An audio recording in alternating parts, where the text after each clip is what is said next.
আসসালামু আলাইকুম রহমতুল্লাহ। শিক্ষার্থীরা, আজকে আমি আপনাদের পার্টস অফ স্পিচ নিয়ে বিস্তারিত আলোচনা করব ইনশাল্লাহ। পার্টস অফ স্পিচ, পার্টস মানে হচ্ছে অংশ, অফ মানে হচ্ছে র এবং স্পিচ মানে হচ্ছে বক্তব্য। তাহলে পার্টস অফ স্পিচ মানে হচ্ছে বক্তব্যের অংশ। পার্টস অফ স্পিচ বলতে বোঝায় শব্দের সেই শ্রেণীগুলো যেগুলো বাক্যে তাদের কাজ এবং অর্থের ভিত্তিতে ভাগ করা হয়। ইংরেজি ভাষায় প্রধানত 8টি পার্টস অফ স্পিচ রয়েছে। নিচে প্রতিটির বিস্তারিত ব্যাখ্যা এবং উদাহরণ ও প্রকারভেদ দেওয়া হলো। আমরা জানি পার্টস অফ স্পিচ হচ্ছে 8 প্রকার।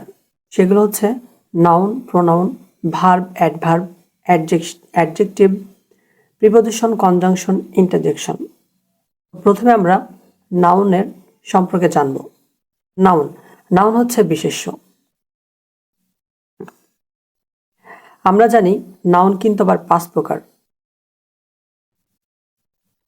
প্রথমে আমরা নাউনের সংজ্ঞাটি জেনে নিব। সংজ্ঞাটি হলো, নাউন হলো এমন শব্দ যা কোনো ব্যক্তি, প্রাণী, বস্তু, স্থান বা ধারণা বা গুণের নাম প্রকাশ করে। নাউন হচ্ছে 5 প্রকার। 1 নম্বর হচ্ছে প্রপার নাউন, বিশেষ বিশেষ্য, নির্দিষ্ট ব্যক্তি, স্থান বা বস্তু বোঝায়। আমরা একটু উদাহরণ দেখি, যেমন ঢাকা স্থানের নাম, আসিফ মানুষের নাম, মানডে দিনের নাম। এবার হচ্ছে কমন নাউন, অর্থাৎ জাতিবাচক বিশেষ্য, যে কোনো সাধারণ ব্যক্তি, স্থান বা বস্তুর নাম বোঝায়। যেমন সিটি, বয়, রিভার। এবার আছে অ্যাবস্ট্রাক্ট নাউন, গুণবাচক বিশেষ্য, অনুভূতি, গুণ বা ধারণা বোঝায়। যেমন লাভ, অনেস্টি, ব্রেভারি। এরপর রয়েছে কালেকটিভ নাউন, অর্থাৎ সমষ্টিবাচক বিশেষ্য, দল বা সমষ্টিকে বোঝায়। যেমন টিম, ক্লাস, কমিটি। এরপর রয়েছে ম্যাটেরিয়াল নাউন, অর্থাৎ পদার্থবাচক বিশেষ্য, পদার্থ বা বস্তু বোঝায়। যেমন গোল্ড, ওয়াটার, উড। আমরা বেশ কিছু নাউনের উদাহরণ দেখি। আসিফ ইজ রিডিং আ বুক। এখানে আসিফ হচ্ছে প্রপার নাউন এবং বুক হচ্ছে কমন নাউন। এরপর রয়েছে দ্য টিম প্লেইড ওয়েল। এখানে টিম হচ্ছে একটি দল বোঝাচ্ছে, সেজন্য এটি কি হবে? কালেকটিভ নাউন হবে। এরপর রয়েছে honesty is the best policy. Honesty এটি হচ্ছে সততা। আমরা জানি গুণ বা দোষের অবস্থা বোঝালে সেক্ষেত্রে অ্যাবস্ট্রাক্ট নাউন হয়। তাহলে এখানে অনেস্টি বোঝাচ্ছে, সেজন্য এটি হচ্ছে অ্যাবস্ট্রাক্ট নাউন। এবার আমরা প্রোনাউন সম্পর্কে জানব। প্রোনাউন অর্থ হচ্ছে সর্বনাম। নাউনের পরিবর্তে যে শব্দ ব্যবহৃত হয় তাকেই প্রোনাউন বলা হয়। পার্সোনাল প্রোনাউন ব্যক্তি বা বস্তু বোঝায়। যেমন আই, ইউ, হি, শি, ইট, দে। এগুলো হচ্ছে পার্সোনাল প্রোনাউন। রিফ্লেক্সিভ প্রোনাউন, ক্রিয়া যখন নিজের ওপরে নিজে ফিরে আসে তখন সেটিকে রিফ্লেক্সিভ প্রোনাউন বলা হয়। যেমন মাইসেলফ, হিমসেলফ। ডেমনস্ট্রেটিভ প্রোনাউন, যেটি হচ্ছে নির্দেশ করে। This, that, this, those. Indefinite pronoun, অনির্দিষ্ট ব্যক্তি বোঝায়। সামন, অ্যানিবডি। ইন্টারোগেটিভ প্রোনাউন, প্রশ্ন করতে ব্যবহৃত হয়। যেমন হু, হোয়াট, হুইচ। আমরা কয়েকটা বাক্যের উদাহরণ দেখি। She is my friend, this is mine, who called you.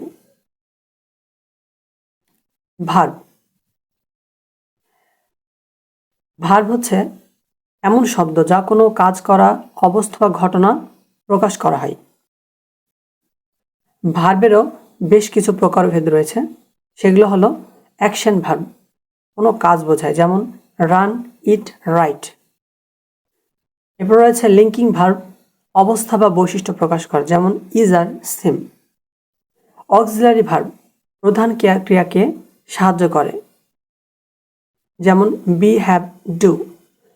Modal verb সম্ভাবনা, অনুমতি, ইচ্ছা ইত্যাদি প্রকাশ করে, যেমন ক্যান, মে, শুড।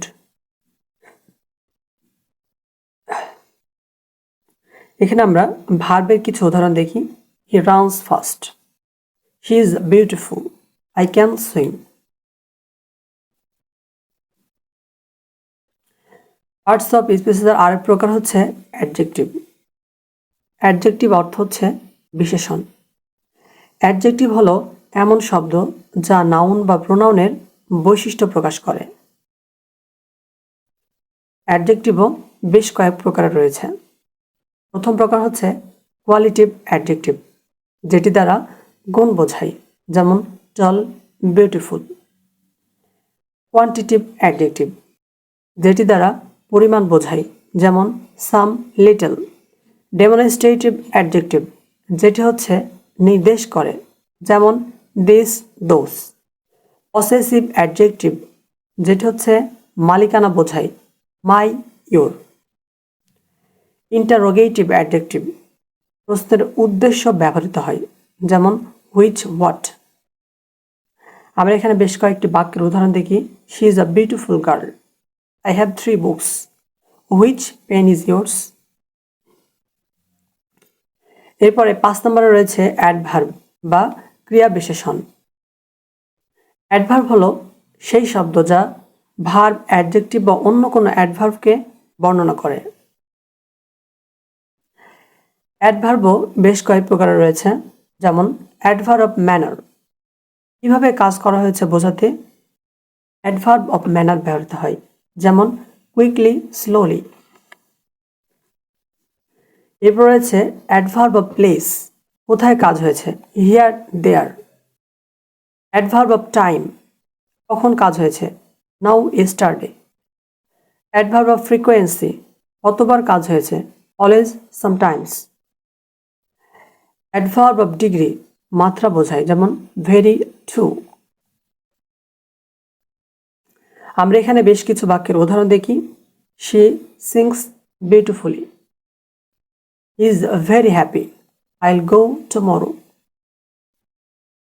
এরপরে 6 নম্বরে রয়েছে প্রিপজিশন বা অব্যয়। প্রিপজিশন হলো এমন শব্দ যা নাউন, প্রোনাউন এর সাথে বাক্যের অন্য শব্দের সম্পর্ক স্থাপন করে। এখানে আমরা বেশ কিছু প্রিপজিশন দেখি। In, on, at, between, under, over, by. আমরা কিছু বাক্যের উদাহরণ দেখি। The book is on the table, এখানে অন হচ্ছে preposition. Is sat under the tree, এখানে আন্ডার কিন্তু প্রিপজিশন। এরপরে 7 নম্বরে রয়েছে কনজাংশন বা সংযোজক। কনজাংশন হলো এমন শব্দ যা দুইটি শব্দ বা বাক্যাংশকে যুক্ত করে, যেমন এখানে বেশ কয়েক প্রকারের কনজাংশন রয়েছে, যেমন কোঅর্ডিনেটিং কনজাংশন, সমান পদমর্যাদার শব্দ বা বাক্যাংশ যুক্ত করে, যেমন অ্যান্ড, বাট, অর। এরপর রয়েছে সাবঅর্ডিনেটিং কনজাংশন, একটি বাক্যকে প্রধান বাক্যের অধীনস্থ করে, বিকজ, অলদো। এরপর রয়েছে কোরিলেটিভ কনজাংশন, যুগ্মভাবে কাজ করে, either dot dot or, neither dot dot nor. আমরা কিছু বাক্যের উদাহরণ দেখি। I like tea and coffee, he stayed home because he was sick. এরপর লাস্ট 8 নম্বরে রয়েছে ইন্টারজেকশন, আবেগসূচক অব্যয়। আকস্মিক আবেগ বা অনুভূতি প্রকাশ করতে ইন্টারজেকশন ব্যবহৃত হয়। ওয়াও, অ্যালাস, ও, হুররে, আউচ, এগুলো হচ্ছে ইন্টারজেকশন। আমরা কিছু বাক্যের উদাহরণ দেখি। Wow, what a beautiful view, alas, he missed the chance.